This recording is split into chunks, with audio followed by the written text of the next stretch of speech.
All right, time to bring in our all-female panel tonight, which I wouldn't normally say, except so many of today's issues directly impact women. In one corner, federal Liberal Senator Fierravanti-Wells, and in the other, Labor spokesperson on senior Australians, Clare O'Neill. Clare, welcome to the program. Hi, Chris. Now, great to be with you. Before we talk about tonight's major changes to the vaccination advice, just on quotas, where are both of you at? Concetta? Well, I've been against quotas for a long time and I remain against quotas. What we've seen in Parliament that has led to this discussion is the bad behaviour of certain politicians should not be used as an excuse to change pre-selection processes and argue for quotas. I think that's illogical and it's wrong. Selection and pre-selection should be on merit, and that is the only way to proceed. I mean, for all the reasons that you've just discussed in relation to airline pilots and for other reasons, promotion and selection should be on merit. And those people who are behaving badly should be made responsible for their own behaviour, not change the pre-selection processes. Clare? Well, I do have a different view about it. I think if we could only have a meritocracy in Parliament, then we'd have a Parliament that actually fully represented the Australian community. But we don't have a meritocracy, and I think you only need to look at the recent performance of the government to see that, the current system isn't actually delivering the best and brightest into our Parliament. But it's chosen by when the I look people. At well, Chris, I mean, really, I'm shocked that anyone's really arguing that there's a meritocracy in our federal Parliament, and Concetta, interested to hear whether you agree with that or not.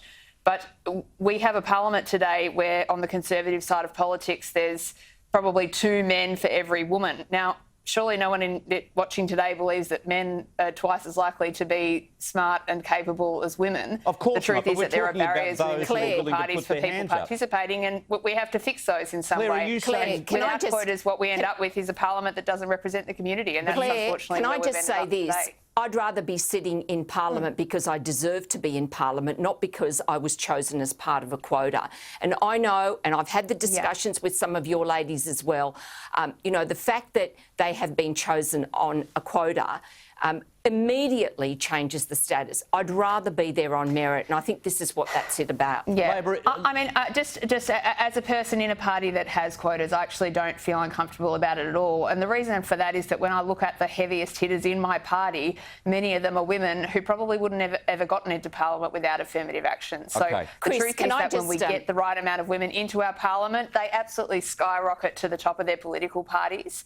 And I think it's really important that the Parliament reflect the community. And if quotas are the way that we do that, then that's how it has to be. Chris, can I just, if I may, I wrote a piece in the Sydney Morning Herald last Friday where I looked at the changes in the system in New South Wales and the New South Wales Liberal Party with the introduction of plebiscites.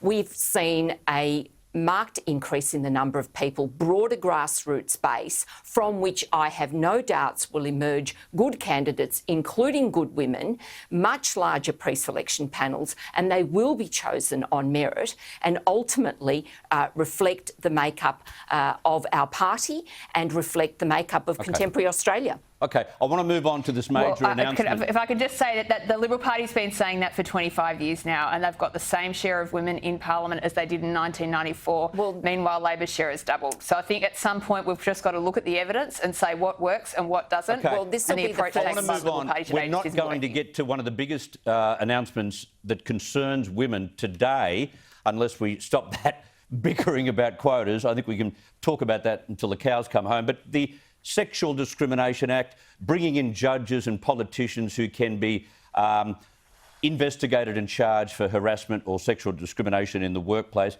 What you saw today from the Attorney-General and the Prime Minister, Clare, was it encouraging?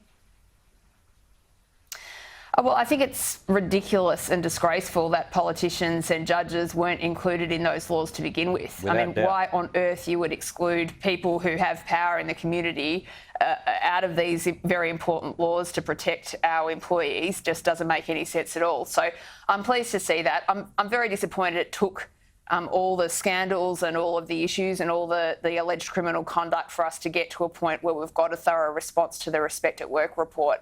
But look, the most critical thing is that we do see change from here, and I'm watching and waiting for that change to occur. Yeah, Concetta, it had to happen. I think both the Prime Minister and Christina Keneally were agreeing that it's only happened because of recent events, but putting that aside, it has happened, and accepting those 55 recommendations in part or in full or on behalf of state agencies, I think is a massive change. And we've still got Kate Jenkins' recommendations to come, haven't we?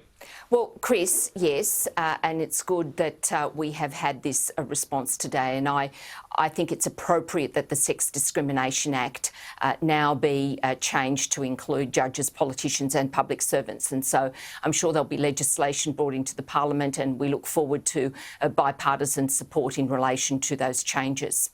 OK, now, Clare, I want to ask you about what we saw tonight, a change in advice related to AstraZeneca. It has in many ways derailed the vaccination rollout, but what was the government, what were the medical experts to do you think?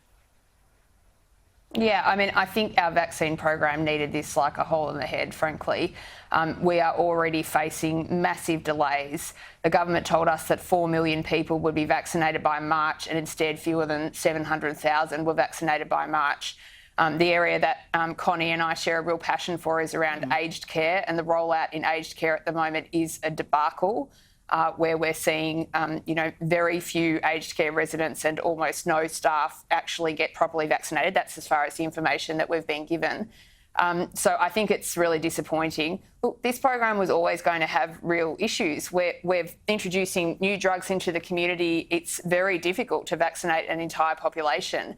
What I'm frustrated about is that there wasn't more planning up front about the inevitable hurdles that we'd confront.